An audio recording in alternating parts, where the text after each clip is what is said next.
My name is Prabha, Government Kangla Majik College Dondi, BSc final year of student. My presentation topic is Krebs cycle. Krebs cycle इसका हम introduction देखेंगे। सबसे पहले Krebs cycle को citric acid cycle, organic acid cycle और try carboxylic acid cycle या TCA cycle भी कहा जाता है। यह साइकिल माइटोकॉन्ड्रिया के मैट्रिक्स में पाया जाता है। इस क्रिया के सभी एंजाइम माइटोकॉन्ड्रिया मैट्रिक्स में घुले रहते हैं। इस साइकिल का वर्णन बायोकेमिस्ट्री डॉक्टर H.A. क्रेब ने 1937 में किया था। उन्हीं के नाम पर इसे क्रेब्स साइकिल कहते हैं। ऑक्सीजन के प्रेजेंस में सेल्स में श्वसन की क्रियाओं के दौरान पायरुविक एसिड का ऑक्सीडेशन होता है, जिसके परिणाम स्वरूप कार्बन डाइऑक्साइड तथा जल बनते हैं। यहाँ काफ़ी ऊर्जा उत्पन्न होती है। अब देखते हैं, पायरुविक एसिड पहले कोएंजाइम A से मिलकर एसिटिक कोएंजाइम A बनाते हैं। यहाँ ऑक्सीडेशन एवं डीकार्बोक्सिलेशन क्रियाओं के फलस्वरूप कार्बन डाइऑक्साइड का एक अणु जो है निकल जाता है तथा पायरुविक एसिड के 3 कार्बन में से 2 शेष रह जाते हैं। यहाँ पायरुविक एसिड डिहाइड्रोजनस कॉम्प्लेक्स क्रियाओं में भाग लेते हैं। हम इसको साइकिल के द्वारा समझते हैं। पायरुविक एसिड जो कि 3 कार्बन वाला होता है, यह कोएंजाइम ले लेता है और एसिटिल कोएंजाइम का निर्माण करता है। इस क्रिया में क्या होता है, 3 कार्बन में से एक कार्बन जो है CO2 के रूप में बाहर निकल जाता है, जिस कारण से एसिटिल कोएंजाइम जो कि 2 कार्बन वाला बनता है। यहाँ पर दो अणु हाइड्रोजन जो है दो अणु हाइड्रोजन NAD के साथ जुड़ करके NAD2H का निर्माण करते हैं। अब देखते हैं इसका first step acetyl coenzyme A तथा ऑक्जेलो एसिटिक एसिड युग्मित होते हैं और एक 6 कार्बन अणु वाला सिट्रिक एसिड बनाते हैं। कोएंजाइम A मुक्त हो जाते हैं, जहाँ जल भी प्रयुक्त होता है तथा एंजाइम साइट्रेट सिंथेटेज की क्रिया में भाग लेते हैं। इसे हम साइकिल के द्वारा देखेंगे। एसिटिल कोएंजाइम जो कि 2 कार्बन वाला होता है, ऑक्जेलो एसिटिक एसिड के साथ युग्मित होता है जो कि 4 कार्बन वाला होता है। इसमें एक अणु है जल का भी जो है भाग लेता है और सिंथेटेज की क्रिया करके 6 कार्बन वाला साइट्रिक एसिड का निर्माण होता है। इस क्रिया में सिंथेटेज क्रिया होती है। अब देखते हैं सेकेंड स्टेप में अब सिट्रिक अम्ल एक्वानिटेज एंजाइम की मदद से सिस एक्वानिटिक एसिड में परिवर्तित होता है। इस समय तक जल निकलता है तथा पुनः जल नए विन्यास में व्यवस्थित होता है, तो आइसोसिट्रिक एसिड का निर्माण होता है। यहाँ हम देखेंगे जो साइट्रिक एसिड है, यह एक्वानिटेज एंजाइम की उपस्थिति में सिस एक्वानिटिक एसिड का निर्माण करता है, जिस क्रिया में जो H2O वह रिलीज होते रहता है। फिर यह H2O फिर से व्यवस्थित रूप से इस क्रिया में भाग लेते हैं और एक्वानिटेज एंजाइम की उपस्थिति में सिस एक्वानिटिक एसिड जो होता है वह आइसोसिट्रिक एसिड का निर्माण करता है। अब हम देखते हैं थर्ड स्टेप में क्या होता है। आइसोसिट्रिक अम्ल आइसोसिट्रिक डिहाइड्रोजनस एंजाइम की उपस्थिति में हाइड्रोजन के 2 परमाणु खोकर ऑक्जेलो सक्सिनिक अम्ल में बदल जाता है। यहाँ पर हाइड्रोजन जोड़ी भी NAD2H के रूप में प्राप्त होती है। अब ऑक्जेलो सक्सिनिक अम्ल डिहाइड्रोजनस एंजाइम की उपस्थिति में कार्बन डाइऑक्साइड का एक अणु खोकर 5 कार्बन वाला अल्फा कीटोग्लूटेरिक अम्ल में परिवर्तित हो जाता है। यहाँ पर देखते हैं आइसोसिट्रिक एसिड जो कि 6 कार्बन वाला होता है, यह आइसोसिट्रिक डिहाइड्रोजनस एंजाइम की उपस्थिति में ऑक्जेलो सक्सिनिक एसिड का निर्माण करते हैं। इस क्रिया में 2 हाइड्रोजन प्राप्त होती है, जिसे NAD ले करके NAD2H का निर्माण करते हैं। इसके बाद जो है ऑक्जेलो सक्सिनिक एसिड यह कार्बन डाइऑक्साइड रिलीज़ करते हैं और अल्फा कीटोग्लूटेरिक एसिड बनाता है जो कि 5 कार्बन वाला होता है। इस क्रिया में ऑक्जेलोसक्सिनिक डीकार्बोक्सिलेज एंजाइम जो है मतलब उपस्थित रहता है।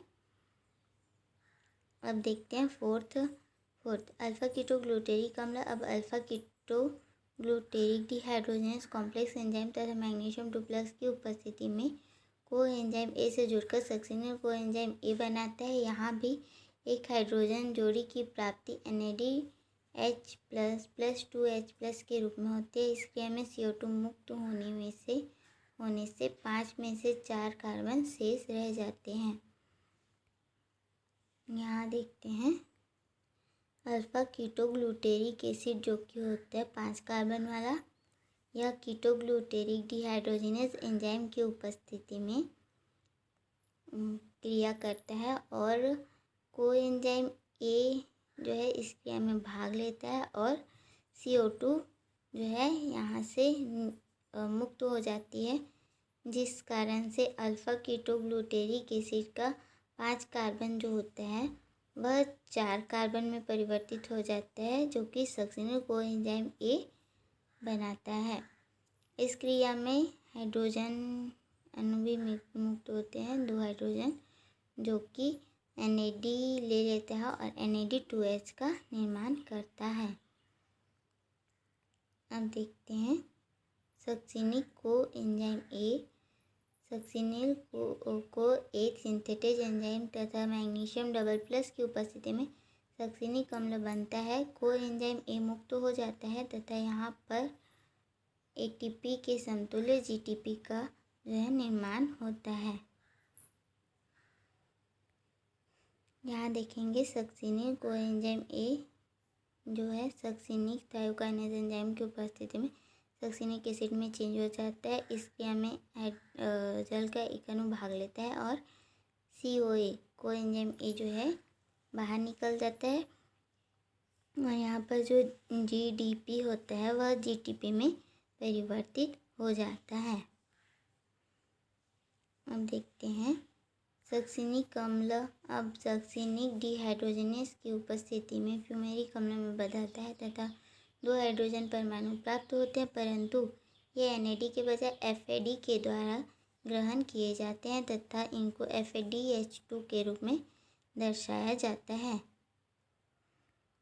यहाँ देखते हैं जो कि सक्सिनिक एसिड होता है वह सक्सिनिक डिहाइड्रोजिनेज एंजाइम की उपस्थिति में क्रिया करके फ्यूमेरिक एसिड का निर्माण करता है, जिसमें FAD जो होता है वह NAD के स्थान पर दो हाइड्रोजन लेकर के FADH2 का निर्माण कर लेते हैं।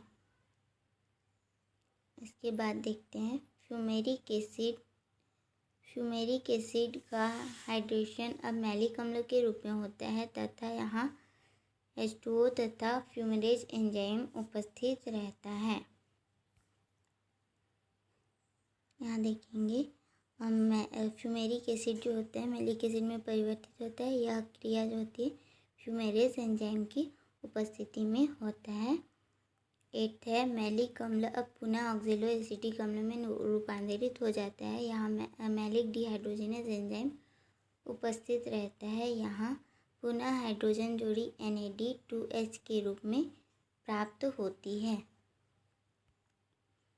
यहाँ देखते हैं मैलिक एसिड जो होता है मैलिक डिहाइड्रोजिनेज की उपस्थिति में ऑक्जेलो एसिटिक एसिड में परिवर्तित हो जाता है। जो NAD होता है वह 2 हाइड्रोजन ले करके NAD2H में परिवर्तित हो जाता है। देखते हैं पूरी प्रक्रिया में 2 कार्बन वाला अणु प्रवेश करता है जो चक्र में 2 जगह CO2 निकलने में पूर्ण विकसित हो जाता है। क्रेब्स चक्र में 4 जोड़ी हाइड्रोजन प्राप्त होते हैं, 3 जोड़ी NAD2H के रूप में तथा 1 जोड़ी FADH2 के रूप में। इससे प्राप्त होने वाला इलेक्ट्रॉन अब इलेक्ट्रॉन ट्रांसपोर्ट श्रृंखला में प्रवाहित किए जाते हैं तथा अंत में ये इलेक्ट्रॉन 2 अणु ऑक्सीजन द्वारा ग्रहण किए जाते हैं, जिससे H2O या जल बनता है, जिसके साथ ही कई ATP ऊर्जा जो है प्राप्त होती है। यहाँ देखते हैं जो है इसके द्वारा कार्बन के कुछ अणु जो है इसमें इस क्रिया में भाग लेती है और दो जगह जो है कार्बन डाइऑक्साइड रिमूव हो जाता है, मतलब रिलीज़ होता है, एक यहाँ पर और एक यहाँ पर, इस प्रकार से। और इसमें जो है दो अणु वाला हाइड्रोजन चार अणु जो है प्राप्त होते हैं। दो हाइड्रोजन वाले चार अणु प्राप्त होते हैं, जो कि 3 जगह NAD2H के रूप में तथा एक जगह FADH2 के रूप में।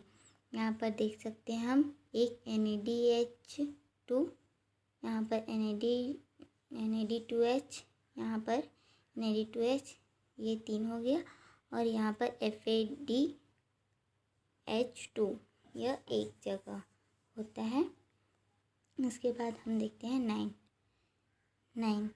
ऑक्सीजन की उपस्थिति में सामान्यतः पायरुविक अम्ल सीधे क्रेब्स चक्र के द्वारा विघटित होता है, परंतु ऑक्सीजन की अनुपस्थिति में पायरुविक अम्ल लैक्टेट डिहाइड्रोजिनेज की उपस्थिति में लैक्टेट में परिवर्तित हो जाता है। यह क्रिया अधिकतर पेशी कोशिकाओं में होती है। यहाँ NADH का रूपांतरण जो है NADK में हो जाता है। रेफरेंस पाई है अरुण प्रकाशन HN बैचल के द्वारा लिया गया है। Thank you.